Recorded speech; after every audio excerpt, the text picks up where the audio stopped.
Morning students. अभी class 7 के लिए मैथ में एक्सरसाइज 5.4 और इसमें लीनियर इक्वेशन का क्वेश्चन है। तो सबसे पहले ए बी सी और डी तक ये 4 क्वेश्चन है, जिसमें एक हम आपको बता देते हैं। फर्स्ट क्वेश्चन है, is 4 a root of 3x - 9 = 12। ये जो 4 है ये 3x - 9 = 12। इसमें 4 को x का वैल्यू 4 पुट कर देते हैं, तो यह LHS = RHS होता है या नहीं होता है। अगर है तो करेक्ट हो जाएगा, अगर नहीं है तो इनकरेक्ट हो जाएगा। तो यहाँ पर 3x - 9, यहाँ देखो 3x - 9 = 12। x का वैल्यू अगर 4 रखते हैं तो 3 × 4 - 9 = 12।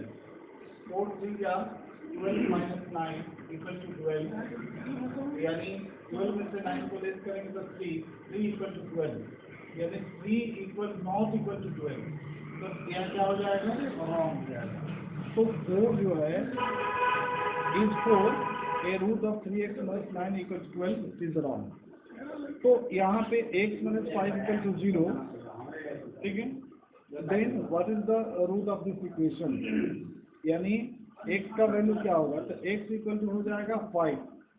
x - 5 = 0 है, तो -5 को उधर ले जाएंगे तो प्लस हो जाएगा, यानी यहाँ पे x - 5 = 0 है, तो x का वैल्यू क्या हो जाएगा, 5 हो जाएगा, ये पॉजिटिव हो जाएगा। तो इस तरह से x + 3 = 9। Then what is the numerical value of x, x का न्यूमेरिकल वैल्यू क्या होगा, तो x + 3 = 9। यहाँ पर x + 3 = 9, तो x का जो न्यूमेरिकल वैल्यू होगा 9 - 3 हो जाएगा, यानी x = हो जाएगा 3। तो इस तरह से हम इस इक्वेशन को ये बता सकते हैं। फिर इसके बाद ई नंबर में आपका solve the following equations and check your answer in each of the question. इसमें आपको सॉल्व भी करना है और इसको वेरीफाई भी करना है, आंसर का चेक भी करना है। तो इस तरह से क्रिटिकल क्वेश्चन है, तो जिसमें हम फर्स्ट क्वेश्चन आपको बताने जा रहे हैं। क्वेश्चन नंबर फर्स्ट,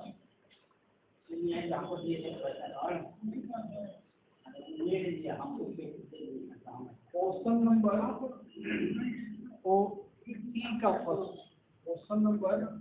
ई का फर्स्ट क्वेश्चन है कि 5 - x = 3। 5 - x = 3।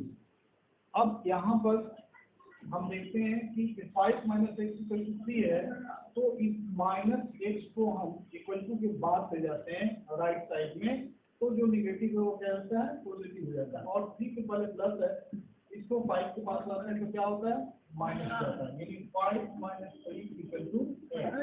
और 5 में से 3 को लेस करते हैं तो 2 हो जाता है, तो x का वैल्यू क्या हो गया, 2 होता है।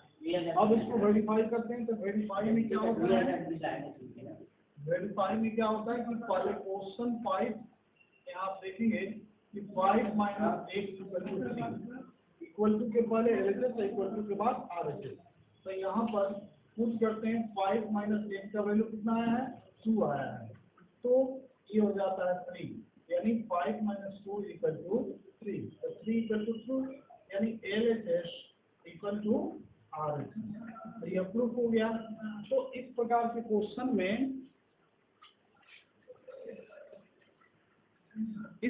क्वेश्चन में आपको बहुत ज्यादा टेंशन लेने की बात नहीं है। इसमें बिल्कुल आसान है, बिल्कुल सॉल्व है और सब ट्रिकफुल क्वेश्चन है। अब आप देखेंगे इसमें जो थोड़ा सा क्रिटिकल क्वेश्चन है, थोड़ा सा डिफरेंस है। क्वेश्चन नंबर 5, इसमें क्या है कि x + 2 +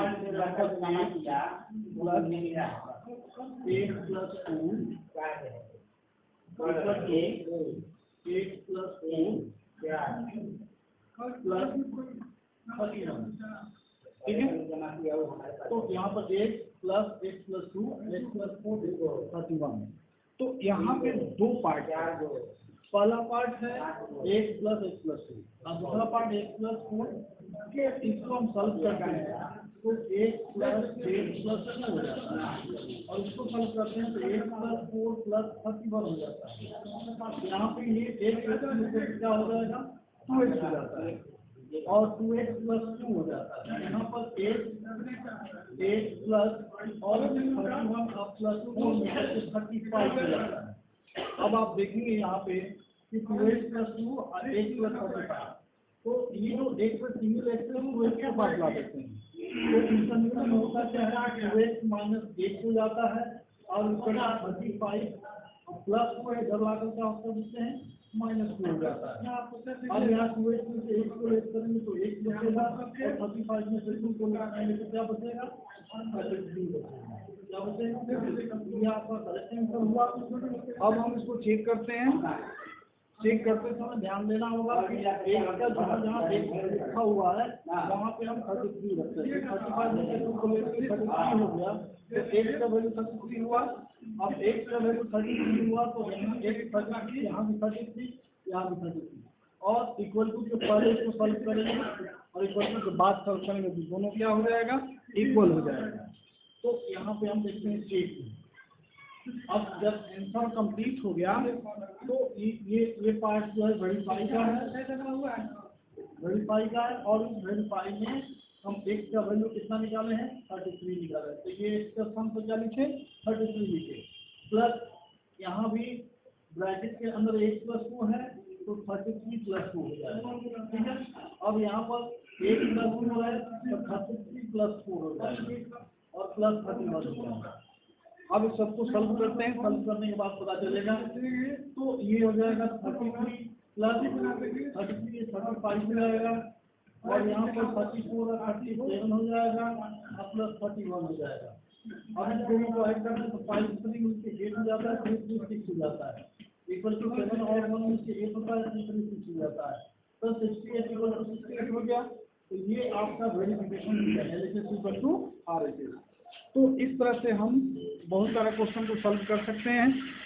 अब इसमें आपको बता दें कि क्वेश्चन नंबर 5 आपका कंप्लीट हुआ। 6 आप बना सकते हो, 7 बना सकते हो, 8 भी बना सकते हो। अब एक क्वेश्चन नंबर 9 हम बता सकते हैं, तो 9 10 आपका कंप्लीट हो जाएगा। क्वेश्चन नंबर 9 में आप देखेंगे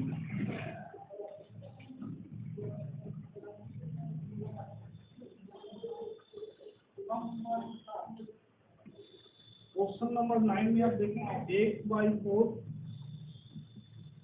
-4 इक्वल टू -1। देखना है x/4 -4 इक्वल टू -1। तो उस कंडीशन में हम ये -4 को उधर लेके चले जाते हैं, तो ये हो जाएगा मेरे पास x/4 इक्वल टू -1 प्लस 4,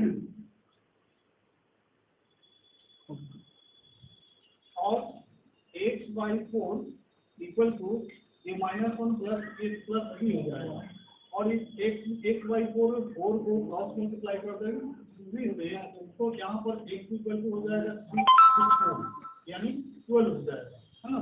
इस तरह से x का जो वैल्यू है वो कितना निकला, 12 निकला। अब इसको हम वेरीफाई करते हैं, x/4 -4 इक्वल टू -1। तो x/4 यहाँ देख रहे हैं आप, x/4 वेरिफिकेशन में क्या होता है, x का जो वैल्यू मैंने निकाला 12, इस x का सम को रखते हैं, 12/4 -4, तो 12/4 -4, अगर 12/4 करते हैं तो यहाँ क्या हो जाएगा, 4 3 या 12। ठीक है, तो यहाँ पर 3 -4 बचेगा, और 3 - 4 का रिजल्ट क्या होता है, -1 होता है, क्योंकि 3 में से 4 को लेस करेंगे तो -1 हो जाएगा, तो LHS इक्वल टू RHS हो जाएगा। तो इस तरह से आपका ये जो वेरिफिकेशन है ये कंप्लीट हुआ, और क्वेश्चन नंबर 1 से लेकर ई का 1 से लेकर के 10 तक आप बनाएंगे, और फिर कल के क्लास में आपका 11 से लेकर 18 तक सॉल्व किया जाएगा। ठीक है, थैंक यू।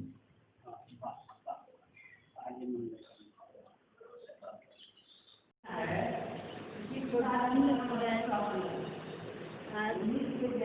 क्लास 7 को क्वेश्चन 2 का ऑब्जेक्टिव क्वेश्चन बताने जा रही हूँ। आप लोग अपना नोट कर लें। क्वेश्चन नंबर 1 में है ओरल क्वेश्चन।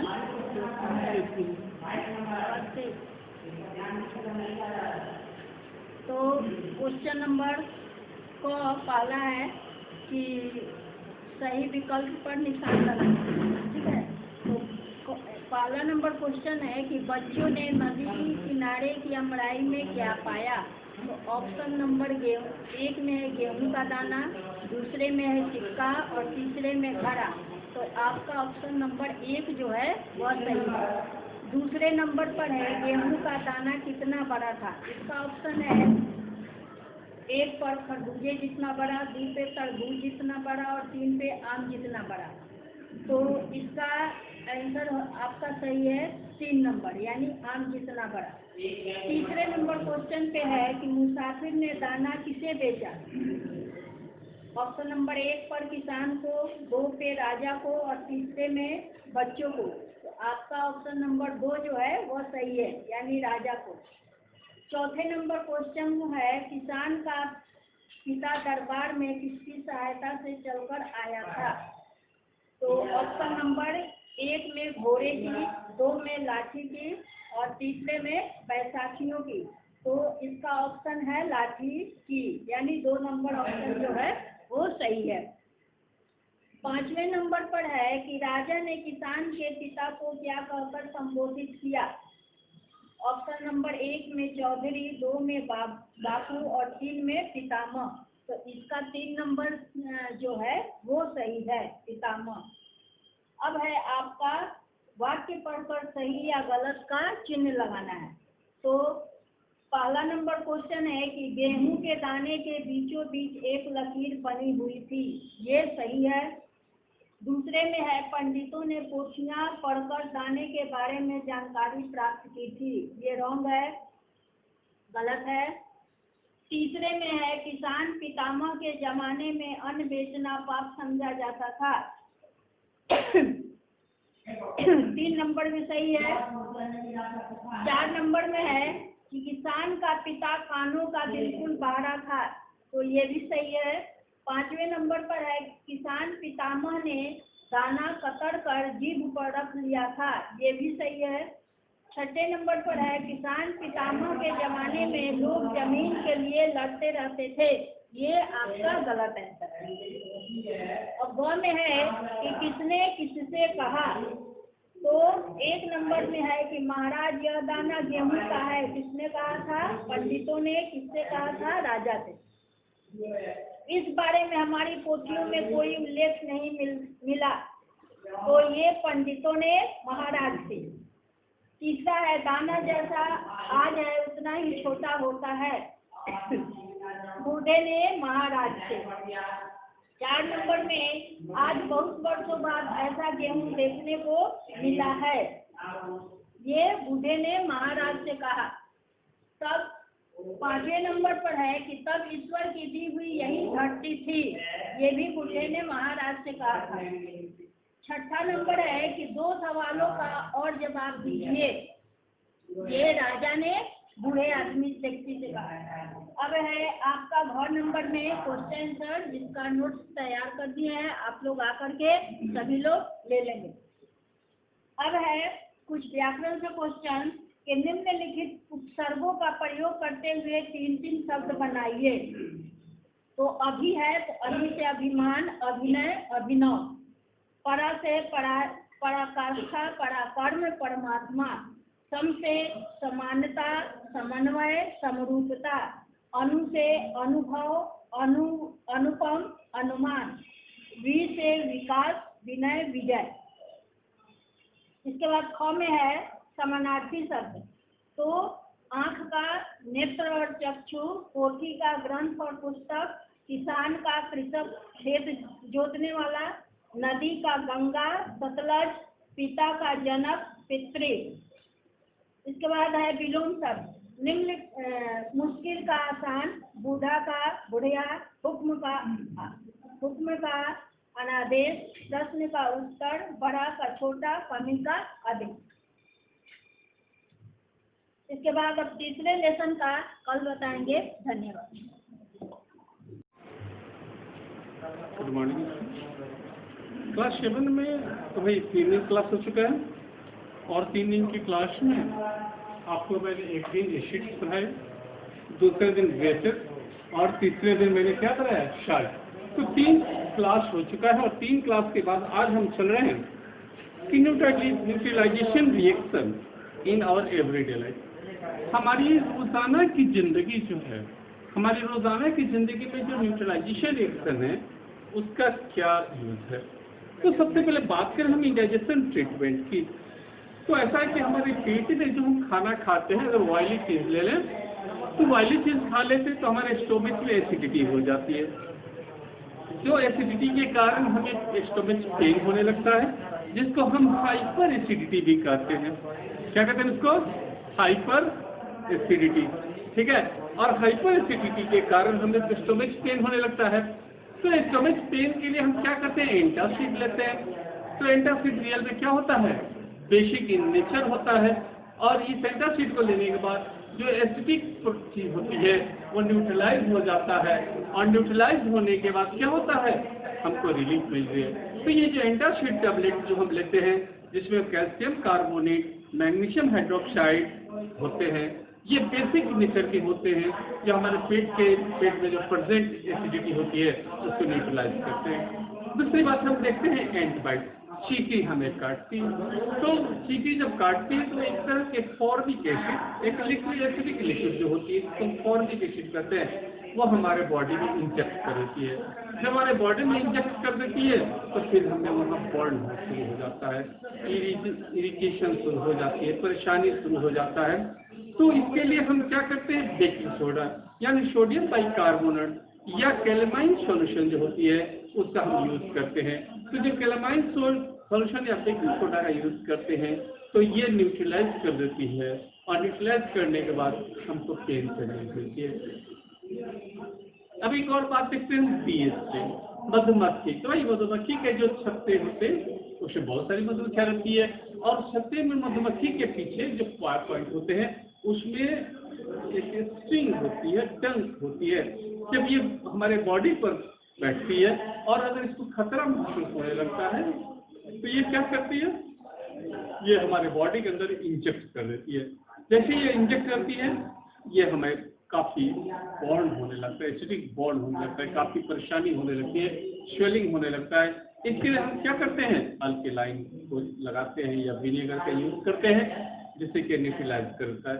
अब हम बात करें कि सॉइल ट्रीटमेंट की, तो हम देखते हैं कि हमारे खेतों में हम बहुत सारा फर्टिलाइजर यूज करते हैं।